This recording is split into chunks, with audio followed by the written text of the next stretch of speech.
we just have two quick proclamations for you to sign today. The first, today is Leif Erikson Day. Leif Erikson was a famous Viking explorer who discovered the coast of Newfoundland over a millennium ago. This is a hugely important holiday, particularly to Scandinavian Americans who celebrate his legacy as a great explorer, as a devout Christian, and really just a fascinating individual in the history of our continent. Sweden and various other countries. We have a lot of people from Sweden, a lot of Scandinavians. This is very important for Scandinavians, and it's a great honor. Okay, and now you have another one that's, This is like I think, very non-controversial, frankly, but some people would say it's controversial. Go ahead. This is like Explorer Day for you, sir. Today we have your Columbus Day proclamation for Monday, which we're signing a bit early. Christopher Columbus obviously discovered the New World in 1492. He was a great Italian explorer. He sailed his 3 ships, the Nina, the Pinta, and the Santa Maria, across the Atlantic Ocean and landed in what's today the Caribbean. But this is a particularly important holiday for Italian Americans who celebrate the legacy of Christopher Columbus and the innovation and explorer zeal that he represented. In other words, we're calling it Columbus Day. Okay. Yes.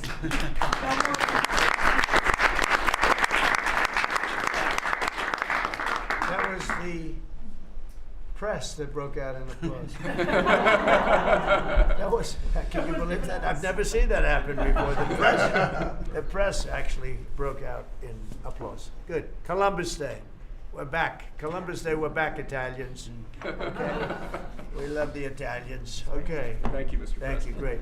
Thank you very much. Have a good one, sir. So we covered Scandinavia and Italy. Not bad. Now for the rest of the world. So I want to thank everybody for being here. As you know, last night we reached a momentous breakthrough in the Middle East, something that people said was never going to be done. We ended the war in Gaza and really, on a much bigger basis, created peace. And I think it's going to be a lasting peace, hopefully an everlasting peace. Peace in the Middle East. We secured the release of all of the remaining hostages, and they should be released on Monday or Tuesday. Getting them is a complicated process. I'd rather not tell you what they have to do to get them. They're in places you don't want to be, but we are getting the hostages back on Tuesday, Monday or Tuesday, and that'll be a day of joy. I'm going to try and make a trip over. We're going to try and get over there, and we're working on the timing, the exact timing. We're going to go to Egypt, where we'll have a signing, an additional signing. We've already had a signing representing me, but we're going to have an official signing. And the amazing thing is all of the countries over there, from Qatar to Saudi Arabia to UAE to all of them, I mean, the rich ones, the less than rich ones, they've all come together, something which is amazing, actually. They've all come together for this, and they're really probably the best relationships they've ever had. So it's been really something incredible that nobody thought it was possible to get it done. And very importantly, the hostages are coming back. As you know, they consider them hostages. They talk about them as hostages, but there are approximately 28 dead people, mostly young, mostly men, but and boys. I mean, boys. The one woman talked about her baby. Her baby's 25 years old, but you know, to her it's her baby, and we're bringing them home. We're getting everything, and to those parents, the dead young man is just as important, as though this person were alive. It's amazing. I've never seen anything quite like it. I've been very much involved. I've never seen anything quite like it, but it's really peace in the Middle East. And you remember October 7th was terrible, but also from the Hamas standpoint, they probably lost 70,000 people. That's big retribution. That's big retribution. But at some point, that whole thing has to stop, and we're going to see to it. Gaza is going to be slowly redone. You have tremendous wealth in that part of the world by certain countries, and just a small part of that, what they make will do wonders for Gaza, and I think you're going to see some tremendous countries stepping up and putting up a lot of money and taking care of things. But there's tremendous spirit like I haven't seen. And even the news, I won't call it fake news for this purpose because they really were very fair today, I must tell you, in all cases. But they covered it very well. They covered it very fairly. Everybody loves it, everybody. People that were never giving us a fair shake, frankly, they can't even believe it. They're so, they're amazed by it. A lot of people are. But it was, just everything came together. I think the attack was very important on Iran because let's say that didn't happen, they'd probably by now have a nuclear weapon, numerous nuclear weapons, and therefore even if we signed a deal, there'd be a big dark cloud over it and it wouldn't be the same thing. So Iran's different, but Iran wants to work on peace now. They've informed us and they've acknowledged that they're totally in favor of this deal. They think it's a great thing. So we appreciate that, and we'll work with Iran. As you know, we have major sanctions on Iran and lots of other things. We'd like to see them be able to rebuild their country too, but they can't have a nuclear weapon. So I want to express my tremendous gratitude to the leaders of Qatar, Egypt, and Turkey for helping us reach this incredible day and for being there. They were there with us all the way. And of course, as you know, Saudi Arabia and Jordan and so many. I will tell you, President Erdogan was personally involved in dealing with Hamas and some of the others. He's been great. They've all been really amazing. Indonesia's been amazing. Indonesia's been fantastic. The whole world has come together for this. People that didn't get along, people that didn't like each other, neighboring countries that frankly didn't like each other, but now it's just this moment in time. So we look forward to welcoming the hostages, like you can't believe, home to their families, and that'll take place early next week. We hope Monday or Tuesday. And all Americans should be proud of the role that our country has played in bringing this terrible conflict to an end. And I want to thank, some of the people, JD, you were fantastic, and Pete, you were great. Marco was fantastic. Some of you were very much involved. I'm looking around. So indirectly, I think almost everybody in this room was involved. Susie, I want to thank you very much. You were incredible. You've done an incredible job.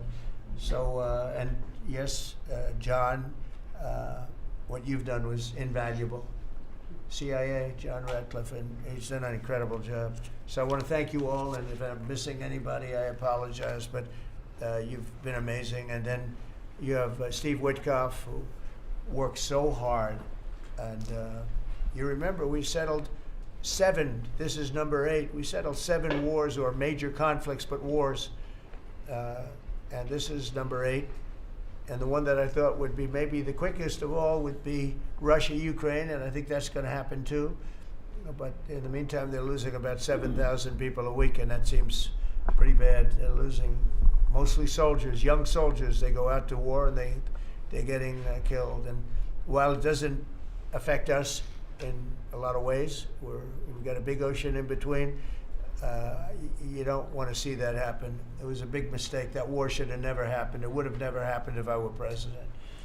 So we're here this morning for a cabinet meeting as my administration continues to deliver for the American people, despite the radical left lunatics that shut down our government. You have Democrats that they've lost their way. They have no leadership. We don't even know who to deal with over there. At least they know who to deal with. We have no idea who we're dealing with over there. It's like they have no idea what they're doing. Republicans have voted repeatedly to pass a clean, nonpartisan bill to reopen government at the same funding levels. We're not going to do anything only good for health care. We're really, I think, become the party of good health care. And they keep using health care as a cudgel. They want to try and get everyone thinking about health care. We're the ones that are saving health care. In fact, one of the things we're doing is we're going to be reducing the cost of medicines by 100%, 200, 300, 500%, and even more than that, because as you know, we're in the process of favored nations right now. We've exercised a clause because we were subsidizing the entire world. The entire world pays a fraction of what the United States has been paying. And we've already numerous Pfizer and other companies have already signed, and other countries are a bigger problem because they've been getting a subsidized rate. We've been paying for years. This has gone on for 30 years. We've been reducing the rate of drugs for other countries because we've been paying much more than we're supposed to. And they used all sorts of ideas like research and development. Well, I said, what about Germany? What about these other countries? Aren't they paying? No, we have to pay research and development. It was all nonsense, and I couldn't listen to it anymore. So it's a very radical, big, tough shift. Very tough. We got a lot of things going on there. But, you know, and you probably heard me say this in my first term, I think it was my third year, we reduced drugs from the beginning of the year to the end of the year. And I was so proud of it. I actually had a news conference to announce it, and it was 1/8 of 1%. Think of that, which is barely a reduction. But it's the first time in 28 years that there was a reduction in drug prices for the year. So from the beginning to the end, it was 1/8 of 1%. And I was so proud of myself. I did something that nobody else could do. But when I started to think about it, I said, doesn't make sense. And then I'm starting to look at numbers where a pill or a treatment or some pharmaceutical product is selling in Europe for 10% of what we pay for in New York City or in any one of our places and cities, states. And then I see people leaving for other countries to go buy their pharmaceuticals, where they make journeys to various other countries, including Europe, where they got the best bargains of all. And I put an end to it. It's over. And now we're, in major, I guess, disputes, but we're winning the disputes by a lot. With the countries, a couple of countries said, we won't do this. I said, well, it's unfair that we're paying 10%, and, you're paying just a fraction of what we're paying for the same product made in the same plant. And they said, well, we're not going to do it. I said, that's okay. You don't have to do it. But I'm going to put a tariff of 9% or 7% or whatever the amount of money is. And I'm going to put a tariff on your country for the amount of money that you're taking advantage of us for. No, you can't. I said, yeah, I can do that. I'm going to do that. And they would immediately agree. And I'd make the tariff substantially more than the number we're talking about. And they would immediately agree. So we have the consent, I think, Bobby, of every country, essentially. They know that if they don't do it, we're going to put a tariff on for double the price, and then they're going to do it. So we never had that before. You never had anybody in here that knew what the hell they were doing, I'll be honest. It really it makes me angry, because for years and years, and this started many years ago, and basically we subsidize the world. So this is going to have a huge positive impact on Medicare, Medicaid, even Social Security. But anything where there's pharmaceuticals, drugs involved, it's going to have a tremendous impact. So we're going to get drug reductions of 100%. I told you 1/8 of 1% that I was proud of myself. Now you're going to get 100%, 150%, 200, 300, 400, 500%. You're going to get the biggest drug reductions that you've ever seen. And they're already, I guess they're starting to kick in, but we've made deals with numerous companies and we're going for the full board. We want whatever the price is. So that would mean that the world price, because the world is bigger than the United States, a lot more people, but the world price will go up a little bit and our price will come down a lot. So if a pill sells for $10 in London and $100 here, the pill will go to $20 in London and $20 for us. It's pretty simple. And that is a number that nobody can even fathom. It's a little like tariffs. Nobody knew how big they were. Nobody knew until they started seeing the trillions of dollars that have come in. I don't know why they didn't understand it. It's something they should have understood. We were taken advantage of for years with tariffs, and now I don't want to say we're taking advantage, but we've become a very strong country because of the money that's coming in. Republicans have voted repeatedly to pass a clean, nonpartisan bill to reopen our government, and remember, at the same funding levels both parties have supported in the past. So The radical Democrats have chosen to put the economy of our country. We have the best economy we've ever had. We had the best economy in my first term, but we have an economy that's blowing it away. And we have the Democrats that are trying to obstruct. They don't want to have a good economy. I don't think they want to have a good country. That's why they try and stop our law enforcement from doing what we did in Washington, D.C. Washington, D.C., we have a great, safe, beautiful capital right now. Beautiful. It's so safe. You can walk down the street. Numerous people standing before me were mugged.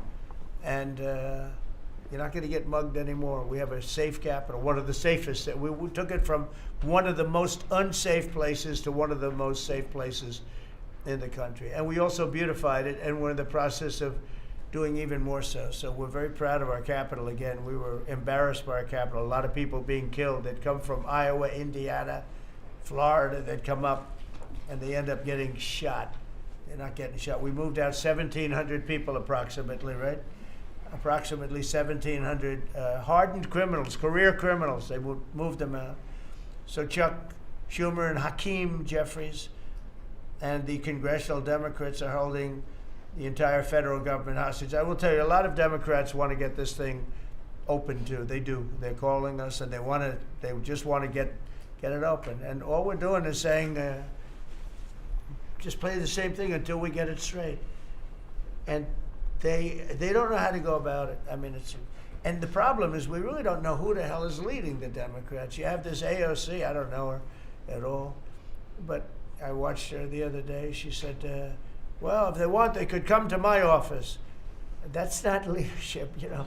The only one that challenged her actually was Nancy Pelosi.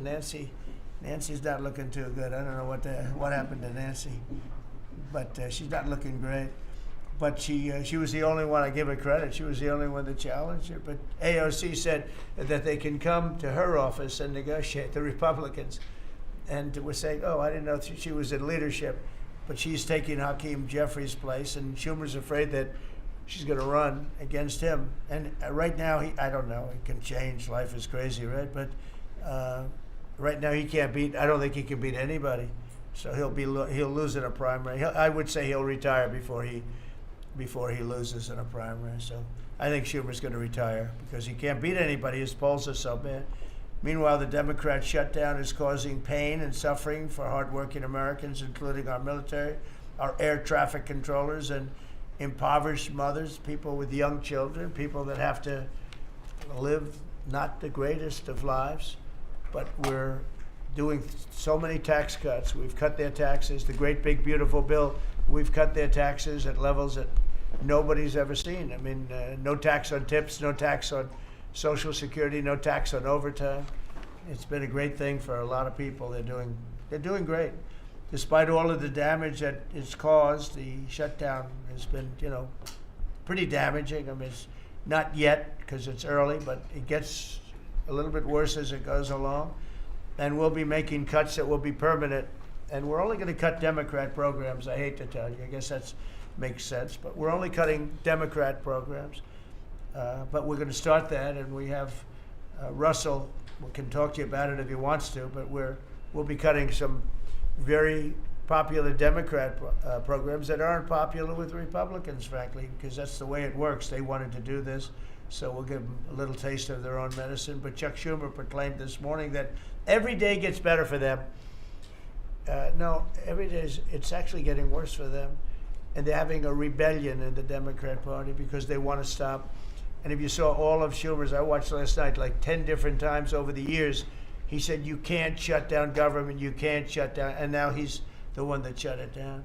So this is a confession that he's acting not to serve the people, but to serve the partisan interests of his party. And I don't think he's serving them well because they're way down. Look, they just lost an election in a landslide. It was interesting. I watched Kamala. It was a sad figure. I watched her the other day saying the election was very close. I said, no, the election was a landslide. We won the popular vote by millions. We won the Electoral College by, I think, 312 or 315 to 220 something. But there's another one that we won that's why when you see the maps are completely red.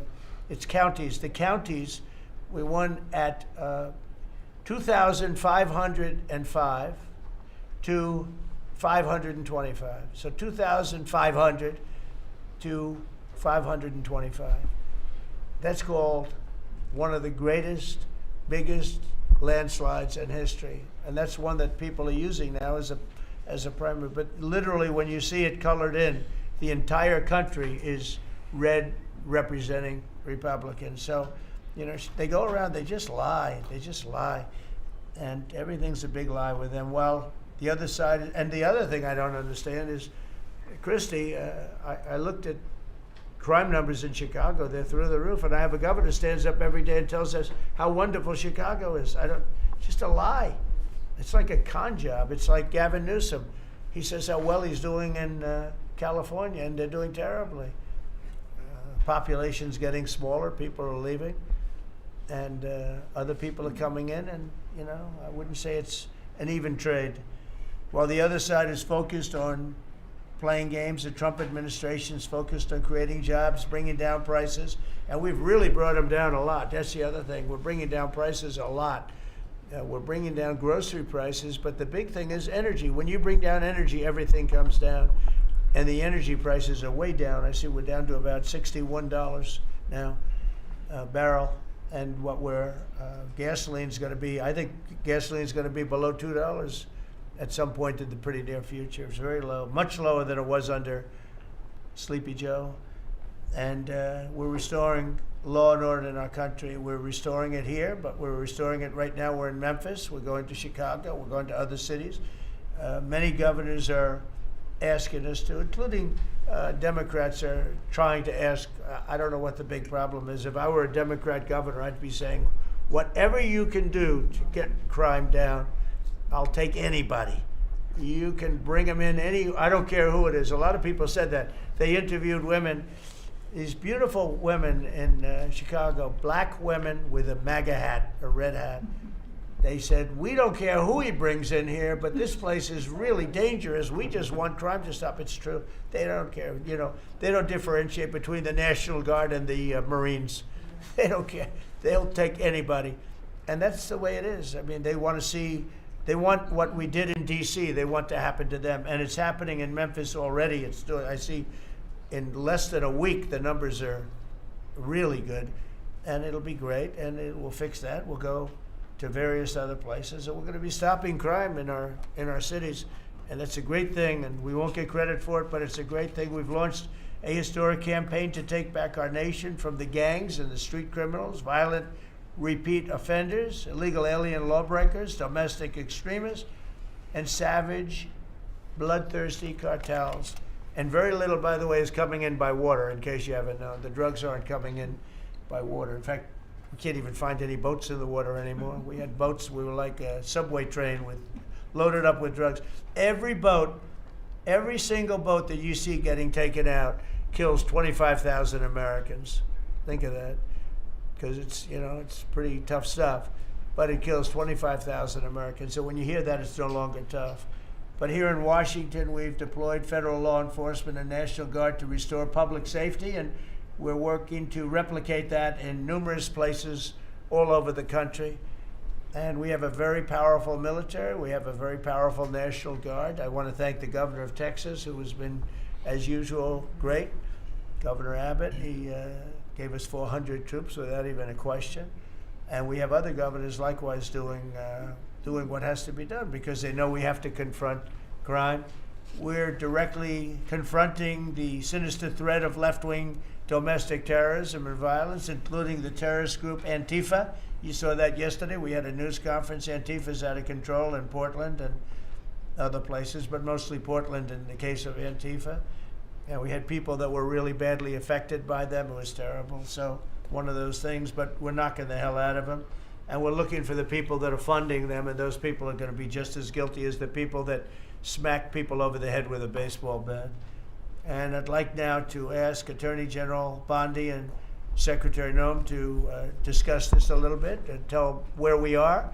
And then we'll go around the room. We'll go quickly. We're going to go quickly if we can because we have a lot of things to do, including I won't be spending that much time here because I'll be leaving fairly soon for the Middle East.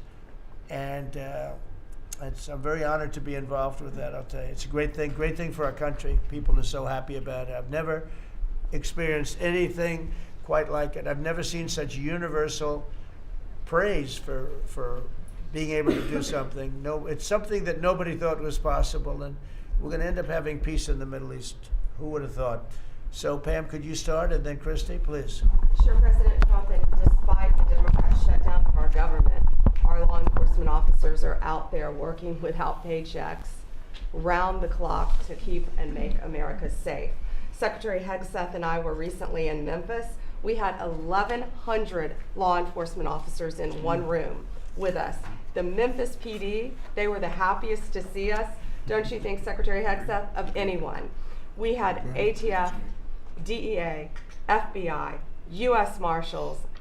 I'm not sure if our park police were there. We had Treasury, Secretary Bessent, and of course we had Secretary Noem's Homeland Security, all working together with the Guard.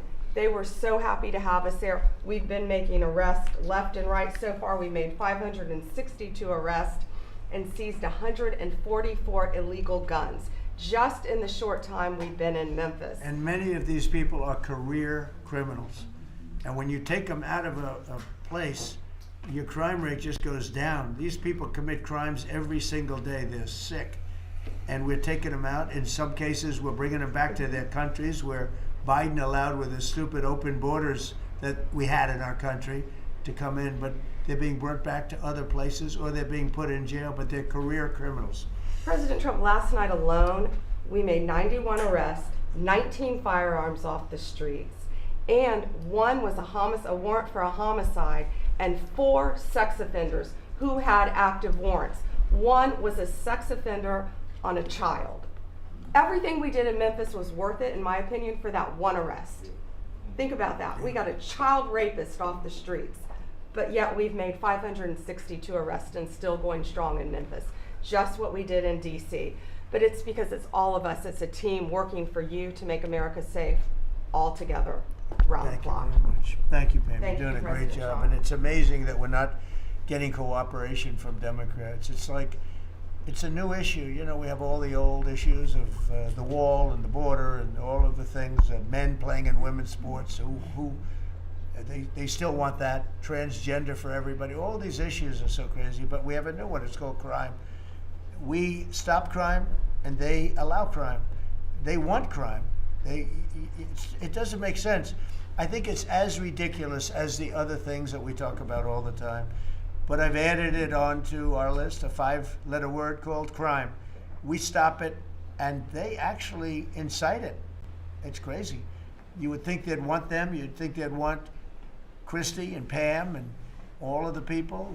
If we needed the military, Pete will be there. We've got a massive military. We have the best numbers we've ever had for recruitment. We have a lot of people now. We have people that can't get into them.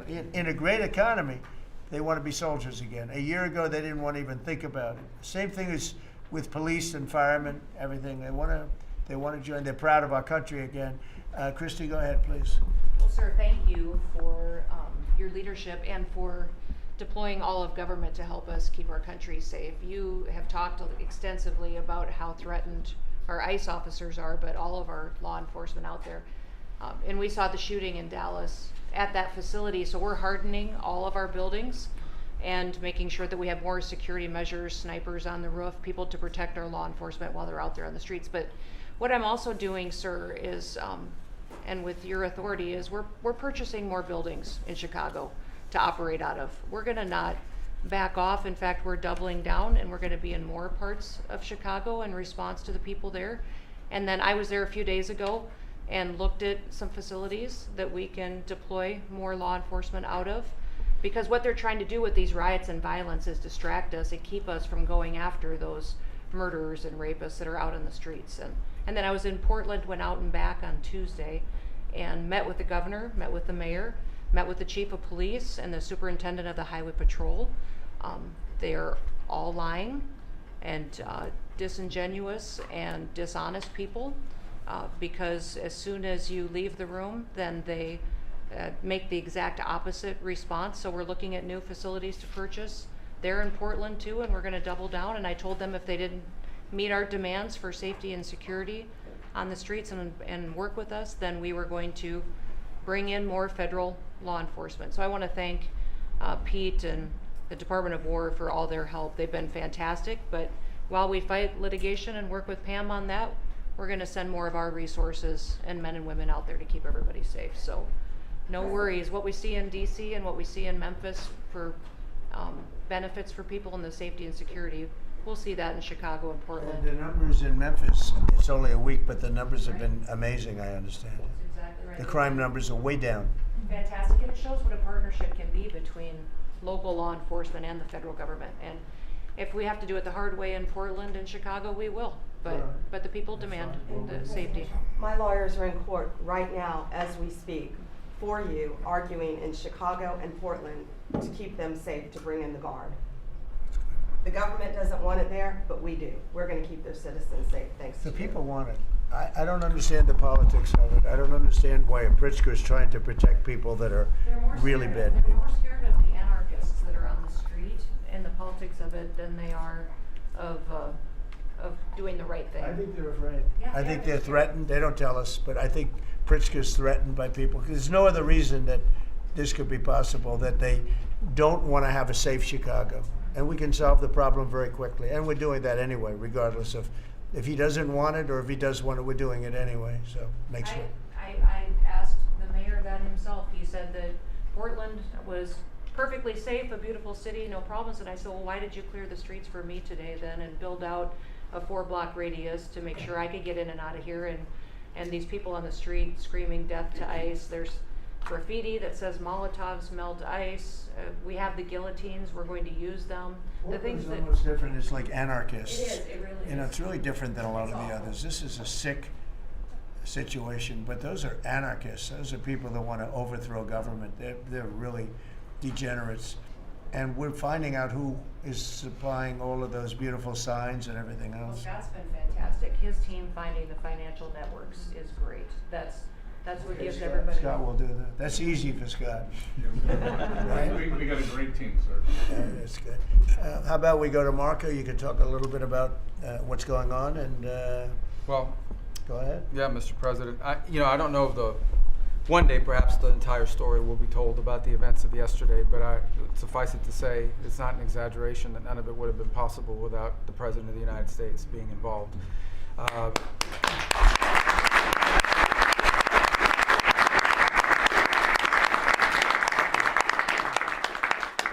It really began with your trip to the Middle East, where these relationships were forged with partners in the region, personal relationships, close relationships that created the foundation where all of this was possible. Where I think this really took a turn. Remember, a month ago, no one thought this was possible. Where it really took a turn about a month ago, less than a couple weeks ago, is when we were at the United Nations and you convened an historic meeting, not simply of Arab countries, but of Muslim majority countries from around the world, including Indonesia was there, Pakistan was there, and created this coalition behind this plan. Then on that following Monday, you met with the Prime Minister of Israel here, and that plan was presented. And then, of course, our great negotiating team followed up on it.